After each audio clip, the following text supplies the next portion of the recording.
In this video, I'll detail how to enable or disable touch feedback on Samsung phone keyboard. So, while using the keyboard, just like this, you hear the sound, vibration, it will be vibrating and it will be sound. So here, I'm going to show you how to disable this or how to enable this. So you can literally link this to how to enable or disable keyboard vibration or sound on Samsung Galaxy phone. So if I done on this video, if you found this video helpful and informative, please don't forget to like and subscribe. To do this, all you just need to do is go to Samsung phone settings. On the settings page, you want to scroll down and click on General Management.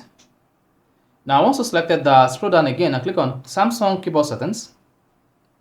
Then scroll down until you get to Swipe, Touch and Feedback and select that. Now, once you selected that, you just need to scroll down and click on Touch Feedback. There you go. Then you have three options available here: Sound, Vibration and Character Preview. Then go ahead and disable this. This is going to disable the character sound whenever you are typing on the Samsung keyboard. You see that? So that one has stopped. Then while you are still typing or deleting, you could still feel the vibration. Then go back to the touch space. Then click on touch feedback and then turn off vibration. Once that is turned off, come back to the keyboard page again.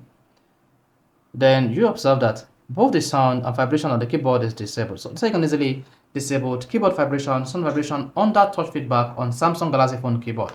So if this is helpful and informative, please don't forget to like and subscribe.